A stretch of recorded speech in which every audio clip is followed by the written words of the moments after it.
Mike Tyson threw the hook with everything he had. It was the kind of punch that had ended fights, the kind that made opponents crumble, the kind that sent a message not just to the man in front of him, but to everyone watching. His shoulder rotated, his hips drove through, his fist connected flush with Evander Holyfield's jaw. Clean, solid, the sound carried across the MGM Grand Garden Arena. And Holyfield took a half step back, reset his feet, and looked at Tyson like nothing had happened. That's when Tyson knew. This was November 9th, 1996, Las Vegas, a fight the world had been waiting for. Mike Tyson, the former undisputed heavyweight champion, trying to reclaim what had been taken from him. Evander Holyfield, the current WBA champion, a man who had been counted out more times than anyone could remember, but kept finding ways to win. The media had framed it as a mismatch. Tyson was younger, stronger, more explosive. Holyfield had a good heart and a solid chin, but heart only takes you so far when you're standing across from someone who can take your head off with a single punch.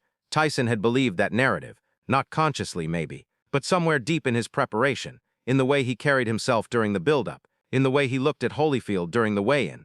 There was a certainty, a belief that this would go the way his fights always went. Pressure, power, dominance, and eventually, inevitably, the other man would break. But now, 2 rounds into the fight, standing in the center of the ring with his knuckles still tingling from that hook, Tyson felt something he hadn't felt in years. Doubt, not about his ability, not about his strength, but about whether his ability and strength would be enough. Because Holyfield was still standing, still moving, still looking at him with clear eyes and steady hands, and nothing Tyson had thrown had changed that.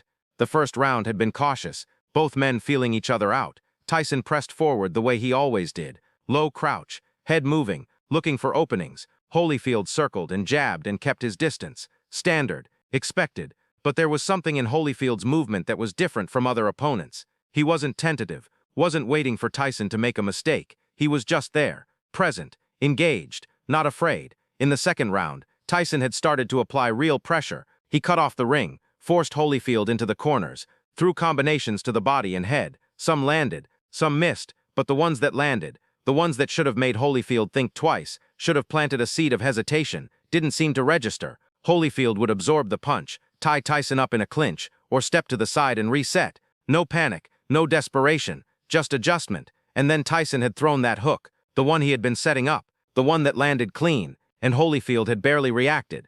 Tyson stepped back and brought his guard up. His breathing was steady, but his mind was working faster than usual. He had been in this position before, plenty of times. Opponents who started strong, who thought they could weather the storm, but they always broke eventually. The body shots accumulated, the pressure mounted, and then in a moment, their will collapsed and the fight was over. But something told Tyson this wasn't going to be one of those fights. Something in the way Holyfield moved, the way he breathed, the way he looked at Tyson after taking that punch, not with fear, not with bravado, just with focus, told him that breaking this man wasn't going to be simple, maybe not even possible. The referee separated them from a clinch, and Tyson reset in the center of the ring. Holyfield circled to his left, hands up, eyes locked on Tyson's chest. Tyson pressed forward again. He threw a jab. Holyfield slipped it. Tyson threw a right hand. Holyfield blocked it and countered with a short right of his own that caught Tyson on the temple.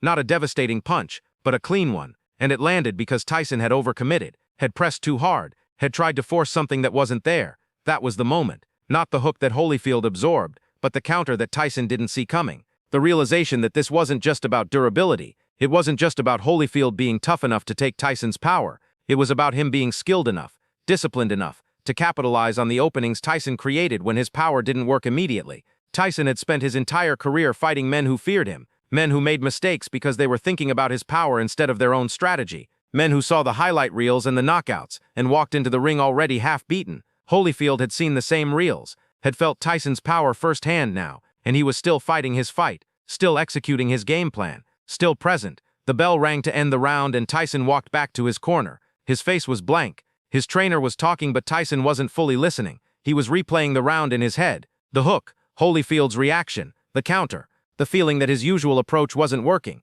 that he was going to have to dig deeper, fight smarter, be more than just powerful. In the opposite corner, Holyfield sat on his stool and took water. His face was calm, his breathing was controlled, his trainer was leaning in, giving instructions, but Holyfield's eyes were distant, focused inward. He had felt Tyson's power, had absorbed the best Tyson had to offer in that moment, and he was still here, still competitive, and somewhere in the back of his mind he knew that fact alone was a victory. Not the victory, but a victory, because if Tyson's power couldn't break him early, then this was going to be a long night, and long nights favored the fighter who could think, adjust, and endure. The fight continued. Rounds passed. Tyson kept pressing, kept throwing. Some punches landed, some didn't. Holyfield fought back, tied Tyson up, used his head literally, pushing it into Tyson's face during clinches, disrupting his rhythm. The crowd was loud, reactions mixed. Some people saw Holyfield winning, some people saw Tyson wearing him down, but the people who really understood boxing, the ones who had seen hundreds of fights and knew what to look for, they saw something else. They saw Tyson fighting harder than he had fought in years, not because Holyfield was better, but because Holyfield wouldn't break.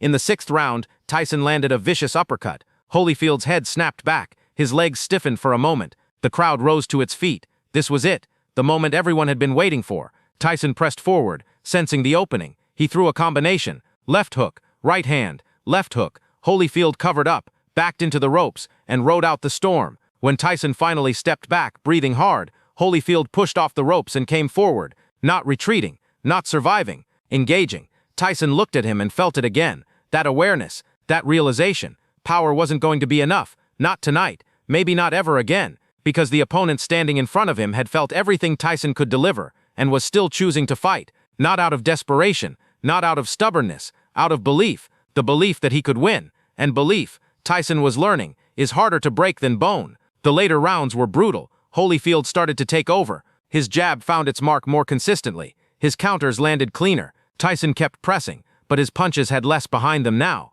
not because he was tired, but because doubt had crept in. The doubt that maybe, just maybe, this was a fight he couldn't win with power alone. That maybe the tools he had relied on his entire career weren't sufficient against someone who refused to be intimidated. In the 11th round, the referee stopped the fight. Tyson was still standing, still conscious, but he wasn't defending himself effectively anymore.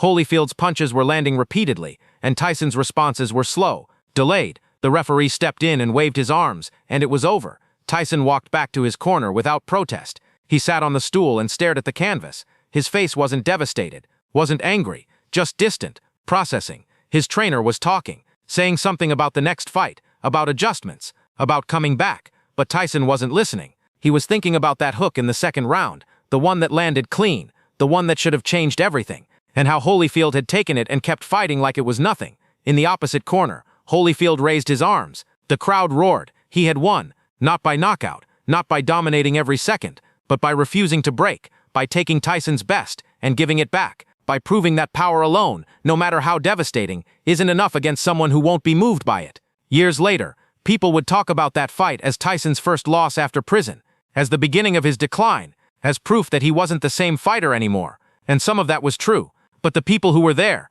the ones who watched closely, they knew something else. They knew that fight was the moment Mike Tyson realized that the thing that had always worked, the intimidation, the power, the overwhelming physical presence, had met its match. Not because Holyfield was stronger, but because he was immovable in a way that had nothing to do with strength. Tyson had built his career on breaking men, on making them doubt themselves before the first punch was thrown, on using his power not just as a weapon, but as a statement. And for years, it had worked. But Holyfield didn't break, didn't doubt, didn't give Tyson the psychological opening he needed to impose his will. That hook in the 2nd round was the moment Tyson felt his best punch land clean and realized it wasn't enough. That realization didn't end the fight, but it, changed Tyson's approach, changed his confidence, changed the narrative he had been telling himself about who he was and what he could do. Power wasn't enough. It never had been. Tyson had just never faced someone capable of proving it. Evander Holyfield stood across the ring and absorbed everything Tyson had, and then he fought back, not with greater power, not with superior athleticism, with something deeper, something that couldn't be trained or taught or intimidated away, with will, with belief, with the refusal to accept that being hit hard means being beaten. And in that refusal, in that immovability, Tyson learned something he hadn't been forced to learn before, that fighting isn't just about who hits harder. It's about who can keep fighting when hitting harder doesn't work, who can adjust when their primary weapon is neutralized, who can find another way when the usual way fails. Tyson had power. He had always had power. But that night, power met something it couldn't break. And in the moment when that became clear, when Tyson threw his best and Holyfield barely flinched, everything changed. Not the outcome of one fight, but the understanding of what it takes to truly dominate. Not just physically, but mentally, spiritually, completely. Holyfield had that. Tyson in that moment realized he didn't. Not anymore. Maybe not ever. And that realization, more than any punch, more than any stoppage, was what made that fight matter.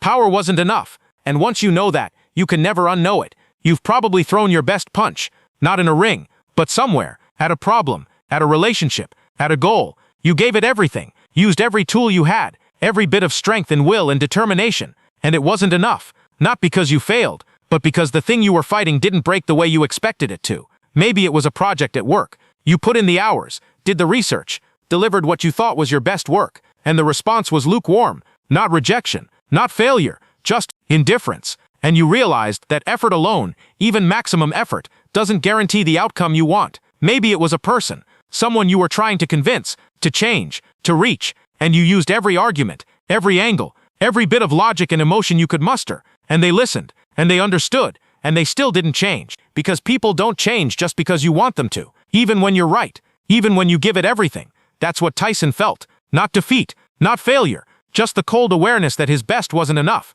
not because his best was lacking, but because Holyfield's resilience was greater, and no amount of power could bridge that gap. The hardest lesson isn't learning that you're not good enough. It's learning that being good enough isn't always sufficient, that sometimes you face something, someone who simply won't yield, who absorbs your best and keeps moving. And in those moments, power becomes irrelevant. What matters is what you do next. Do you keep throwing the same punch? Keep relying on the tool that's always worked? Or do you adjust, evolve, find another way? Tyson kept throwing. For 11 rounds, he kept using power, because it was what he knew, what he trusted, what had always worked. But Holyfield didn't break, and by the time Tyson realized he needed a different approach, it was too late. The fight was over, not because he lacked power, but because power alone, against someone truly immovable, is just noise. You've been there, standing across from something that won't break, something that absorbs your best and asks for more, and you have to choose. Keep swinging the same way and hope eventually it works, or step back, reassess, and find a different path. Mike Tyson threw the hook. It landed clean, and Holyfield barely moved. That moment didn't end the fight, but it revealed the truth. Power wasn't enough, and once you see that truth, you can't unsee it. The only question is whether you'll adjust in time, or whether you'll keep throwing the same punch, hoping this time will be different, until someone stops you. Tyson kept throwing, Holyfield kept standing, and eventually the referee stepped in, not because Tyson wasn't powerful, but because power against the right opponent is just the beginning, not the answer.